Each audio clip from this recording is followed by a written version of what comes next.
بسم الله الرحمن الرحیم. د محفل کې ناستو ټولو د ټولو ژبو نمایندګانو او کشرانو او که څوک پکې مشرینو مشرانو خویندو، داسې ده چې یو خو د مفکورې ته بیا بیا مبارکي وایو چې مفکوره واقعي مفکوره ثابتېږي. رو پښتنو ته او د صوبې ته او د دې صوبې قامونو ته د یو انټلیجنسیا ضرورت وو، ځکه چې کاکای صنوبر حسین یو ځای کې لیکلي دي چې په پښتنو کې کم کس د خبرې جوګه شي انو د سیاست ته لاړ شي او پښتنو تر اوسه پورې پښتون انټلیجنسیا جوړه نه کړه، نو ځکه خلا ده، نو موږ د نورو قامونو د انټلیجنسیا پسې روان یو. نو موږ ته ضرورت هغه وایي چې د دې خبرې ده چې زموږ د خپله یو مرکز وي. زما خیال دی چې مفکوره د پښتنو انټلیجنسیا ثابتېږي یا د صوبې. بیا دا ده چې د پښتنو سره چې کوم نور قامونه اوسي تاریخي قامونه، د هغوی په نمایندګۍ باندې بیا د دوی هغه ګداز او پراختیا د سینې چې دی نو هغه بیا هم ډېره زیاته د خوشحالۍ خبره ده. د مورنو ژبو په حواله باندې چې دوی کوم پمپلیټ تیار کړی دی، کوم کاغذ یې تیار کړی دی، دا خو ډېر زیات مثالي کاغذ دی. بیا چې د ټولو ژبو نمایندګانو ملګرو کوم تجویزونه ورکړل، خصوصا دوه تجویزونه په ټولو کې شریک وو. یو دا چې د ژبو له استادان ورکول پکار دي چې ورسره ډوډۍ وتړلی شي، نو چې ژبې سره ډوډۍ وتړلی شي، رزق وتړلی شي، او په سکول کې نمایندۍ، په ثانوي ادارو کې نمایندۍ، نو خامخا به چې کوم دی نو هغه ژبې بیا ویلی شي. او دویم دا چې په پوهنتونونو کې بیا دا څانګې هم مضبوطې شي د دې ژبو، یعنی دا چې کوم قامي ژبې دي دا بیا خلک په شوق باندې ځکه وایي چې دی وایي چې زه په کوار کې بی ایس وکم نو زه به 14 ګریډ استاد شم، نو بیا به سوچ کوي چې په فزکس کیمسټرۍ کې یا په انګریزۍ کې خو ډېر ګران، یا به صرف هغه غیر معمولي ذهین ماشوم کوي. او چې کم ایوریج ماشومي یا انټیلیجنټ ماشومي نو هغه به دا کوشش وي چې خپله ژبه کې سبق ووایي. دویم دا چې د پرایمرۍ خبره وشوه نو ما ته دغه یو لطیفه را یاده شوه. دغه چې څه وخت دی د فضل حق په دور کې ډایرکټر تقویم الحق کاکا خیل د دې ډایرکټر د دې ټولو سکولونو مشر چې تر 15مه د پښتو ذریعه تعلیم شي، لازمي نه د تعلیم ذریعه دي شي د بین الاقوامي یا نړیوال دغه د لاندې. نو هغه وایي چې یو ډېر لرې سکول ته لاړلم چېرته دیر علاقه کې سکول، نو د پرایمرۍ یو استاد وی ماشومانو ته سبق خو نو اردو یې ویله. نو ما زه تر 1 ساعت ودرېدم، نو ما ورته وی چې یاره دې ماشومانو ته سبق ښیې نو په مورنۍ ژبه کې ښایي چې کومه ژبه دوی له ورځي په اسانۍ سره، نو دوی به کنسپشنل اپروچ پیدا کېږي، په تصور باندې به صحیح پوهېږي. نو هغه ما ته وایي چې نہیں اس سے ہمارا اردو خراب ہو جائے گا. ما وته چې آپ کا اردو اس سے زیادہ خراب نہیں ہو سکتا. نو بل یو خاطره راته یادېږي، ډاکټر صاحب ناست دی چې دغه له ټلویزیون والا راغلي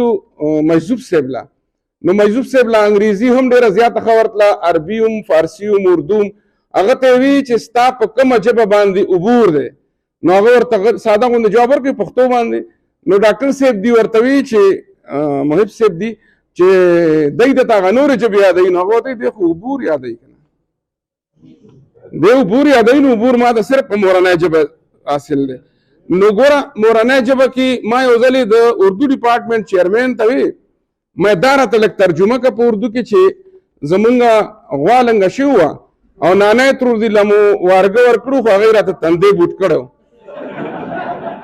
بانګ یې پرې راواغسته، رښتیا خبره باندې بانګ وایي. نو هغه ما ته بره بره کتل، وي دا خو زه نشم ترجمه کولی. نو ما تا چې 6 کتابونه اردو کې لیکلي. نو مطلب دا دی چې پردی ژبه باندې دا دعوه نشي کېدی. اوس راځو دی له چې په مورنۍ ژبه باندې لکه دوی د لاجک خبره کوله، زه د لاجک خبره دا کوم چې دا پن دی، دا قلم دی، زه ماشوم ته وایم چې دا قلم واخله او دغه ځای کې د خپلې مور یا د نیا یا د پلار نوم ولیکه، نو هغه ماشوم به دا قلم واخلي نو هغه به ولیکي. خو که دا خبره ورته زه په اردو کې وکړم یا په انګریزۍ کې، نو د قلم په ځای به هغه ډکشنرۍ پسې ځي. اول به هغه په دې خبره ځان پوهېږي چې ما ته څه ووایي. نو ما ورته علم حاصلول انډایرکټ کړل، یعنی بل واسطه شو، بلا واسطه نه شو. په دنیا کې چې دې وخت کې کومو قامونو بلا واسطه په خپل مورنۍ ژبه کې علم حاصل کړی دی. د هغې مثال چین دی. د چین ژبه چې دا نو د دې په اقوام متحده کوم چیک لیسټ دی په هغې کې د دې 2000 نمبر دی د سټینډرډ د معیار په لحاظ، او د پښتو یو 240 نمبر دی. په معیاري ژبو کې پښتو 240 نمبر لري او چینی ژبه 2000 نمبر لري. هغه په هغه کمزورې ژبه کې داسې زور پیدا کړ په خپل محنت په خپل خوارۍ چې دنیا یې ځان ته حیرانه کړه. نو چې پښتو چې کله مورنۍ ژبه ذریعه تعلیم شي نو بیا خلک چینیان جوړیږي، خلک جاپان په ایشیا کې جاپانیان جوړیږي، دنیا ورته حیرانه وي ځکه چې هغه څنګه چې سر وي هغه علم حاصل کی او علم جنریټ کول هم شي. نو دا خبره خو دنیا ثابته کړې ده معروضي حالاتو چې چېرته هم قانونو په مورنو ژبو کې علم حاصل کړی دی هغه قانونو ترقي کړې ده. او مونږ چې کله بیا دغه جوړو څه وایي ورته ډیم، نو بیا مونږ د هغه کام نه انجینیر راولو چې په مورنۍ ژبه کې انجینرینګ ویلی، ځکه چې مونږ هغې ګوټه لګولې. زمونږ هغې انجینیر ګوټه لګولي هغه وایي زه به اکسیجن جوړېږم دفتر کې به ناست یم بابو به رانه جوړېږي یا به ایس ډي او جوړېږم. نو بیا موږ د چین نه راولو سړی ځکه چې هغه په خپله مورنۍ ژبه کې په غیر معیاري ژبه کې چې هغې کې چې دی په هغه ژبه کې اسم او فعل معلوم نه دی په دغه ژبه کې د هغې حروف تهجي هم متعین نه دي د چینی ژبې، او بیا هم هغوی پکې له دومره زور پیدا کړی دی. نو یو خو دا خبره د دې نه لوی لاجک څه دی چې په یورپ خو به پرېږدو، دا چا وایي چې ژبه خو هنر دی علم نه دی. که چېرې ژبه علم وی نو چې د انګلینډ ماشوم 5م پاس کي نو هغوی له زموږ د پی ایچ ډي د سر نه ولخوا انګریزي ورځي د پی ایچ ډي پروفیسر نه، نو هغه ته بیا د نور سبق ضرورت نشته. دا نور سبق ولې وایي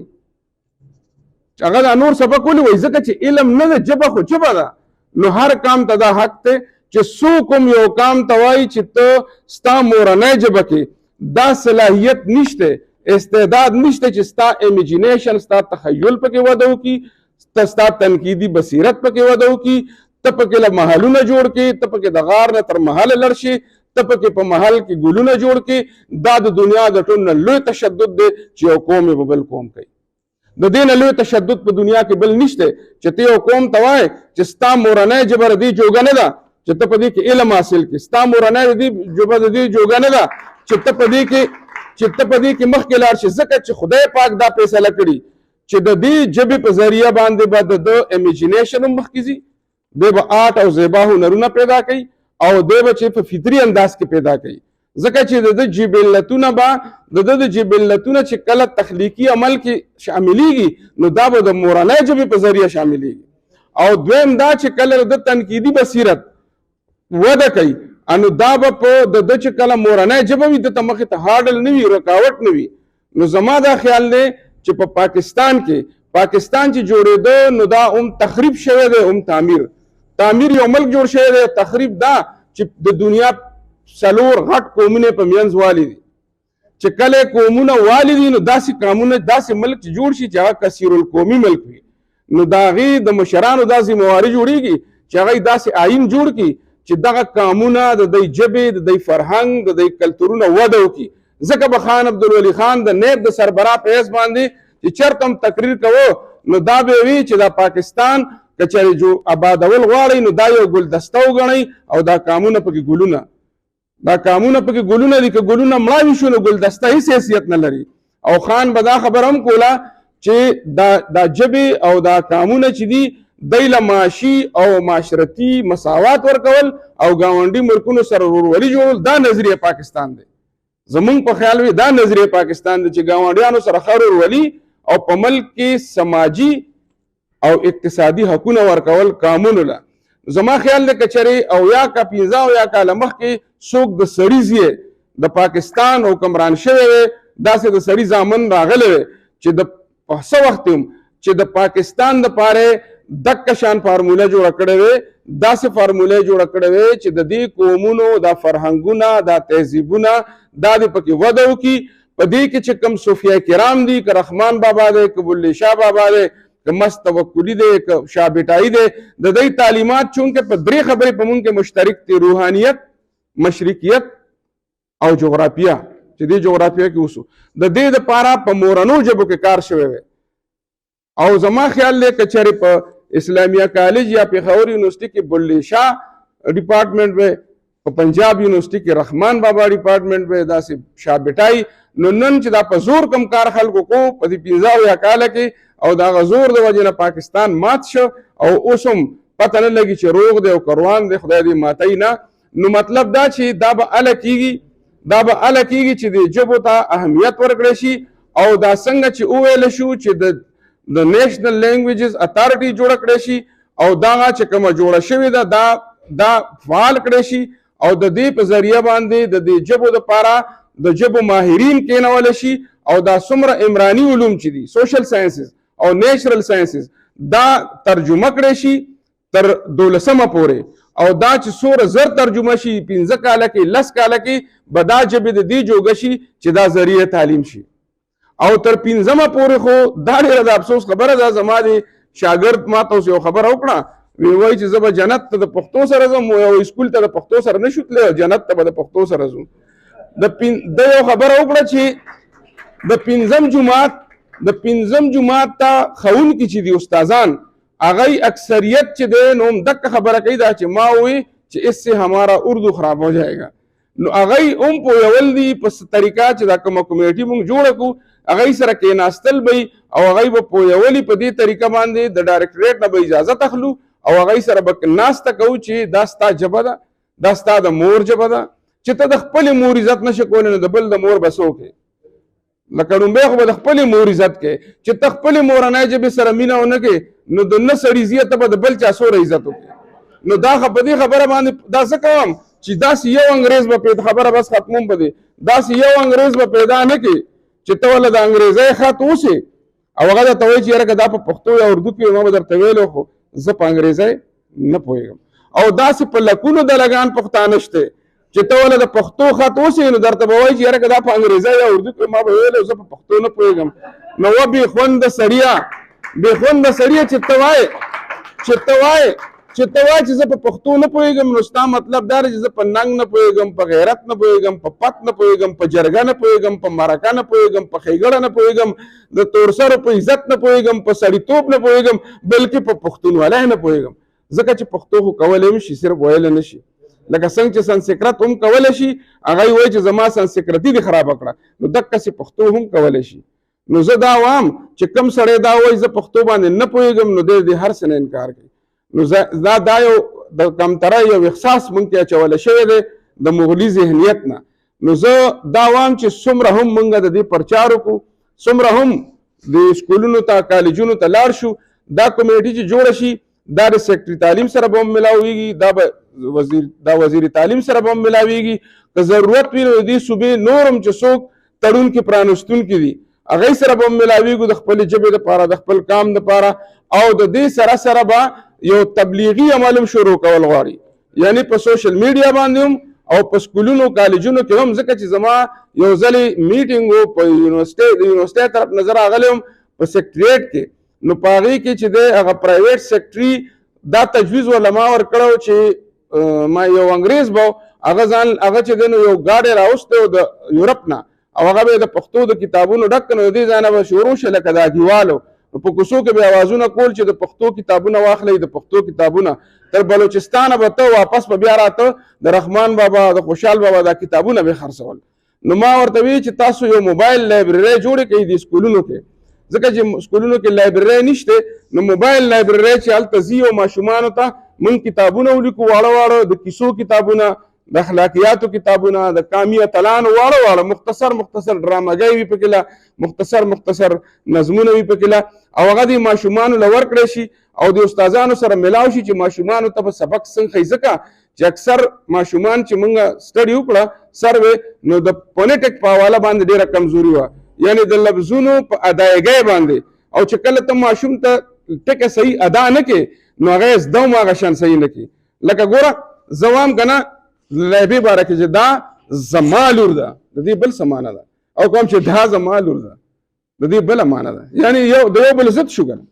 په دې اکسنټ او په دې کې څومره لوی فرق راځي. نو دا استادان په دې باندې پکار ده چې مفکوره ورو د استادانو دپاره سیمینارونه هم کوي او خلکو ته ادارو ته هم دا ورسولی شي چې دلته هم په محدود پیمانه باندې د استادانو لپاره سیمینارونه وشي. هغوی اگر چې استادان چې سیمینار له رابري نه هغوی پیسې به پکې سورئ، ځکه چې زه خپله هم استاد پاتې شوی یم، په سکول کې استاد پاتې شوی یم، هیډ ماسټر پاتې شوی یم، په کالج کې مې یو کال سبق ښوولی دی او اووه کاله مې په یونیورسټي کې هم سبق ښوولی دی. نو ما ته د ټولو ادارو پته ده د ټولو، او زه د یو استاد په حیثیت دا خبره کوم چې اکثر موږ استادان چې جلسې کوو جلسونه کوو نو زموږ انکریمنټ یې کمې دي، زموږ تنخوا کمه ده، او حالانکې زموږ تنخواګانې دومره وي چې هغه ګوره په صادر کې د وړو وي. لکه اوس چې زما په سکیل باندې څوک کار کوي په سکول کې، نو زما ملګری د هغه 1,98,000 تنخوا ده. نو مطلب زما دا دی 1,98,000. نو زه دا وایم چې چرې استادانو دا یو دغه ونه کړ، دا احتجاج یې ونه کړ چې د پېښور کې راجمع شي، چې د ژبې په حواله خبره وکړي، د ماشومانو په حواله چې د ماشومانو یعنې څه ته چې دی چایلډ ابیوز وایي چې ماشومانو سره زیاتی کېږي، په مدرسو کې کېږي، په سکولونو کې کېږي، په کورونو کې کېږي. دې باندې چا خبره ونه کړه چې یو کانفرنس وکړي چې د والدینو دلچسپي کمه ده او انفارمل یا غیر رسمي تعلیم خو په کورونو کې کېږي، نو تاسو د بچو مخکې دروغ مه وایئ، جنګونه مه کوئ، غصې مه کوئ، د خپلو بیبیانو بې عزتۍ مه کوئ. د استاد په حیثیت چېرې داسې ونه کړل. نو زه دا درخواست کوم چې دا زموږ شریک جنګ دی، استاد به پکې هم شاملي، مفکوره به پکې هم شاملوي، او ریاست په خپله ذمهواري محسوسوي. که چېرې دا ټول محسوس نه کړه مونږ په دې دور په دې سټیج، نو زما خیال دی چې دا به دومره خرابه شي چې دې نه به د آجین سټیبل جوړ شي، او د آجین سټیبل بیا په معروفو طریقو نه سمېده، نو بیا پې هغه دیوتا سمندر ته وي چې ته پې ورځه، نو هغه ټول کلی ورسره وموړه. یو جهان مننه.